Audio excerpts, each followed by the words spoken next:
그럼 다음 상담 이어가겠습니다. 증상부터 화면으로 만나보시죠.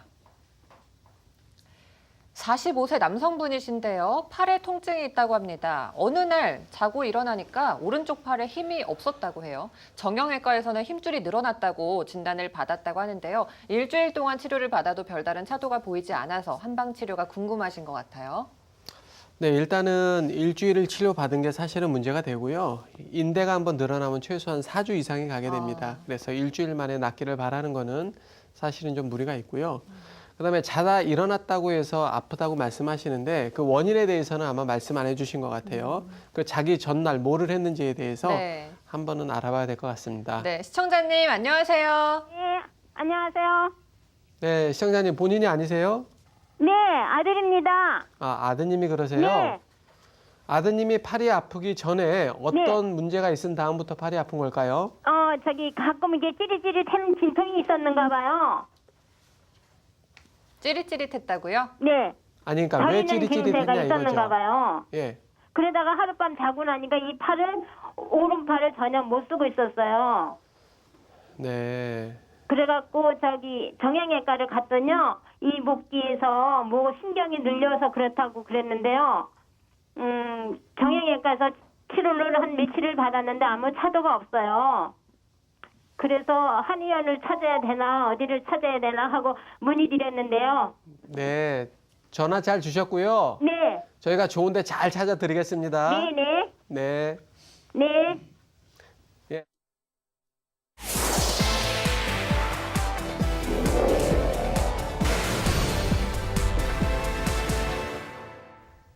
네, 신현님 안녕하세요. 네, 안녕하세요. 지금 이렇게 불편하다고 호소하신 지가 얼마나 되셨어요, 아드님이? 오늘까지 한 일주일 됐어요. 아, 일주일이요? 네, 예, 제가 봤을 때는 이렇게 정확한 건 아니고 상담해 주신 내용으로만 보면 아마도 그 전에 이렇게 이 목 쪽에서 디스크에 의해서 네. 팔로 내려가는 신경들이 좀 이렇게 압박을 받을 때 네. 우리가 좀 팔이 좀 찌릿찌릿하다, 좀 저릿저릿하다 이런 표현들을 네, 하거든요. 네, 있습니다. 그런 증상들이 좀 이렇게 지속되다가 네. 목이나 어깨에 무리한 일을 하셨을 수도 있고요. 네, 네, 맞습니다. 아니면은 뭐 밤에 주무시면서 자세가 안 좋았을 수도 있는데 네, 이 목에서 네. 신경을 좀 심하게 압박을 하게 되면요. 네, 팔 쪽으로 피가 잘 안 통하면서 네, 팔이 저리거나 또는 뭐 찌릿찌릿하거나 또 감각이 무뎌지거나 네. 심한 경우에는 팔에 이렇게 힘이 떨어져 버립니다. 네, 네, 맞습니다. 마치 힘이 떨어져 갖고요. 마치 뭐를 우리 좀 집으려고 중풍 하는데 이 환자분들처럼 종이짝을 집으는데 이 힘이 안 주어져서 네.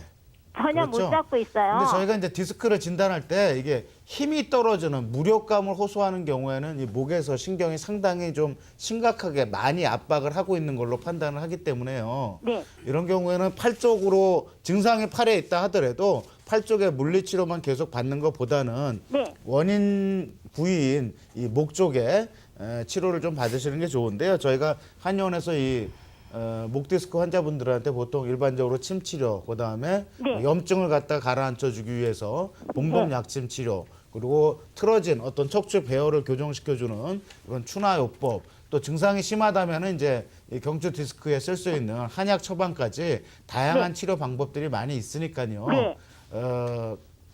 빠른 시간 안에 네. 가까운 전문 한의원에서 네. 정확하게 다시 진단을 받고 네. 치료를 받아보시는 게 좋을 것 같아요. 네. 그러면 한의원에서 치료를 받으면 그게 완치가 되는가요? 네. 예, 아, 어머님 그렇습니까? 그 아드님이 네. 뭐 하시는 일이 어떤 직업을 갖고 계시죠? 횟집을 하시는데요. 예, 예. 근데 그걸 하다 보니까 이제 그게 이제 이렇게 조기를 만들려고 하면 그게 안 집어져 갖고 힘이 완전히 떨어진 거죠. 네네.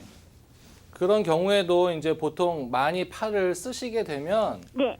팔에서 문제가 오는 게 아니라 가지를 막 흔들다 보면 나무에 붙어 있는 그 경첩 부위 같은 곳이 손상이 올 거 아닙니까? 네. 그래서 팔에는 증상이 나타나지만 그 어깨 쪽에 말씀하신 대로 문제가 진행될 수 있는데요. 네. 요거를 이제 양방이나 한방에서 공통되게 그 부위를 편안하게 해주는 치료도 하시면서 네. 앞으로도 계속 그렇게 쓰셔야 되잖아요. 네. 네. 그러면 그걸 견딜 수 있는 몸의 상태도 개선을 좀 시키셔야 되기 때문에 네. 한의원에 꼭 가셔야 될 이유가 네. 지금 당장 증상의 개선을 위한 것도 필요하지만 네. 다음에 또 그런 일이 벌어지지 않기 위해서는 네. 요 팔이 네. 왜 그렇게 가지가 앙상해지는 양상처럼 달려있지 못한지에 대한 것들을 오장육부의 기운하고 좀 따져보는 관점도 좀 필요해요. 네. 그래서 요번에 당장 증상이 없어지는 것도 중요하지만 외상을 입었다고만 보지 마시고 네. 우리가 외상 후 스트레스 증후군 이런 것처럼 그 후유증이 오래가는 게 사람마다 다 다르지 않습니까? 네. 그래서 그런 사정이 몸에 어떤 비위가 약해서 이 위장에서부터 기운이 팔다리를 못 가는지 아니면 위장에서요? 심장이 약해서 뿜어주지 네. 못해서 팔다리가 좀 약한 중에 쓰셔서 그런 것인지 네. 또는 네. 뭐 해독 장기에 노폐물이 많이 껴가지고 네. 정확한 기혈 순환이 안 되는지를 반드시 따져봐야 될 필요가 있거든요. 네. 그래서 지금 증상 자체는 개선시키는 것은 꾸준히 치료하시면 별로 어렵지 않겠지만 네. 그 증상이 똑같은 작업 환경 속에서 또 생길 수 있기 때문에 개인이 네. 조심한다는 문제를 좀 벗어나는 경우가 있어서 네. 반드시 한방적인 그런 관점에서 치료를 하시는 것이 네. 도움이 될 것 같습니다. 그러면 네. 정형외과보다 시청자님. 한방을 찾아야 되겠군요. 네네, 한의원에서 치료 받으시고요. 아드님이 좀 힘든 일 하시는 것 같으니까 네. 저희 그 건강 한의사에서 만든 활력단, 녹용과 홍삼이 들어가 있는 활력단 보내드릴 테니까 네. 요거 아드님한테 전달해 주시고요. 네. 또 한방 치료도 꼭 받을 수 있게끔 네. 이렇게 말씀을 좀 해주세요. 네, 감사합니다. 네. 네, 예. 시청자님 전화 감사합니다. 네. 예, 팔이 저린 경우가 사실은 많은데요.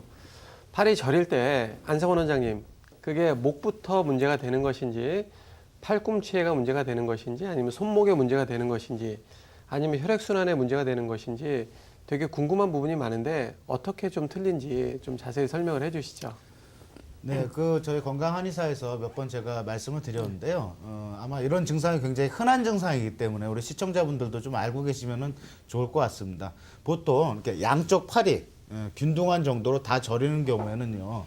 저희가 일반적으로 혈액순환이 잘 안 되는 걸로 이렇게 진단을 합니다. 대부분 뭐 심장의 박동력이 약하거나 동맥경화가 있거나 아니면 뭐 혈액 자체가 부족한 경우도 있고요.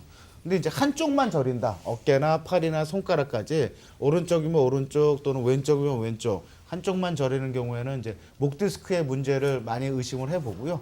그다음에 손목 아래쪽만 저리는 경우에는 수근관 증후군이라고 해서 손목 자체의 구조적인 문제 때문에 이 손등이나 손가락까지 피가 안 통하는 그런 거 수근관 증후군을 의심해 보기도 하는데요. 역시 정확한 거는 전문 한의사의 진료가 반드시 필요하죠. 네, 알겠습니다. 그리고요, 목 디스크 얘기가 나왔는데요. 목 디스크를 예방하는 방법이 있을까요?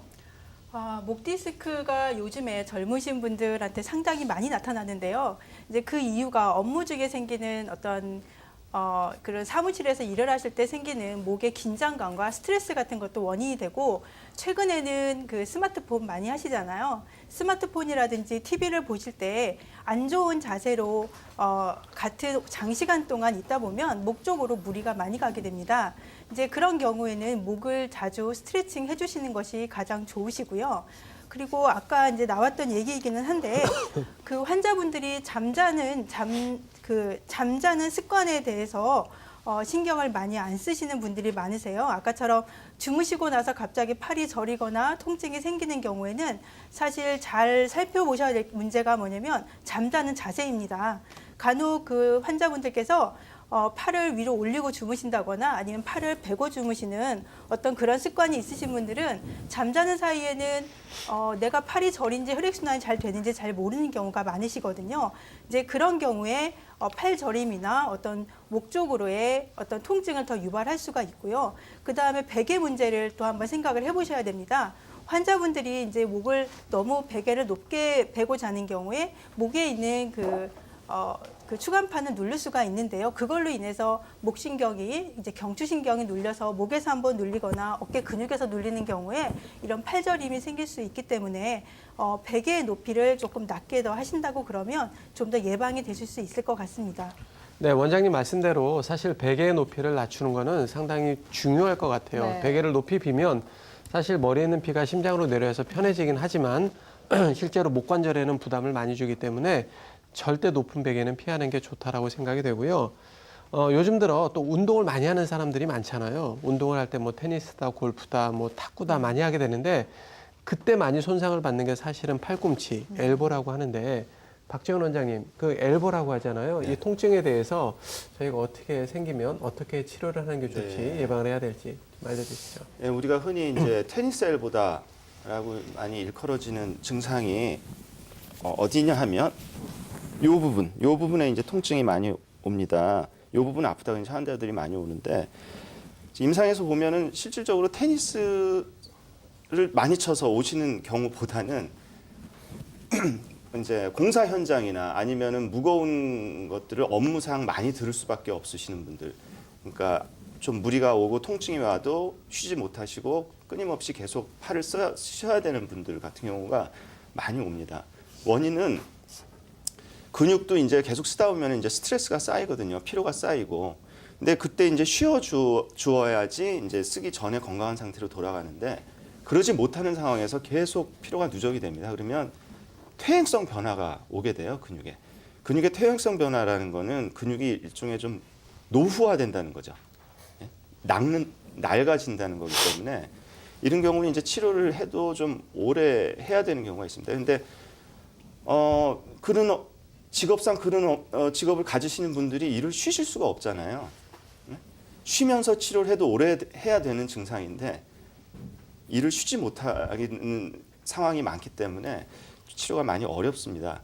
근데 이제 예를 들어서 운동을 순간 과하게 했다 이런 분들도 오시거든요. 뭐 골프 스윙할 때 순간적으로 충격이 갔다든지 아니면 뭐 아까 조 박사님 말씀한 대로 뭐 테니스나 탁구를 과하게 쳤다든지 뭐 이랬을 때도 오는데 이런 경우는 이제 운동을 쉬고 치료를 하면은 글쎄요 한 2주 정도면 치료가 많이 되죠. 근데 이제 안타까운 거는 방금 말씀드렸다시피 직업상 아프신 경우는 참 치료를 해도 좀 오래 가는 경우가 있습니다. 그래서 그런 경우 이제 근육을 다시 강화를 시켜줘야 되는데 이제 그럴 경우는 이제 근육은 간의 지배를 받거든요. 이제 간 기능을 좋게 해주고 이런 한약 치료를 같이 하도록 하고요.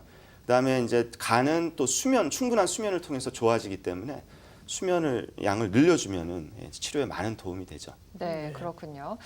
저린 증상으로 인한 네. 통증도 있지만 쥐가 나는 증상은 또 다른 문제잖아요. 그렇죠. 저도 가끔 밤에 자다가 너무 쥐가 심하게 나서 아파서 깰 때가 있거든요. 그 정도로 심한데 황 원장님, 이런 쥐가 나는 증상은 원인이 뭐고 또 치료는 어떻게 해야 될까요? 이제 쥐가 난다는 얘기는 기본적으로 외상보다는 순환장애 쪽에 좀 더 무게를 실으시면 되고요. 우리가 이제 나는 부위는 주로 사지 말단 부위죠. 그래서 보통 하지 쪽에서 나면 다리에 쥐가 났다고 하는데 그런 쥐남은 그래도 교정작용이라고 좀 보셔도 되는데 이 쥐남이 이런 근육 쪽이 좀 내장 쪽에 생기면 뭐 위에서 혈액 공급이 잘 안 되면 위경련이 나겠죠. 좀 더 심각하게 얘기하면 심근에서 나면 심장 근육에서 나면 발작적인 증상이 생기겠죠. 그래서 그런 사지 말단의 증상을 사지 말단의 증상 개선으로만 보지 마시고 그런 증상이 갖고 있는 의미를 아셔서 예방과 치료를 병행하시는 게 굉장히 중요한 거라 순환 관계에 있어서 통증보다는 저림이 좀 더 내과적인 질환으로 이어질 수 있다는 생각을 가지시고 접근하시면 될 것 같습니다.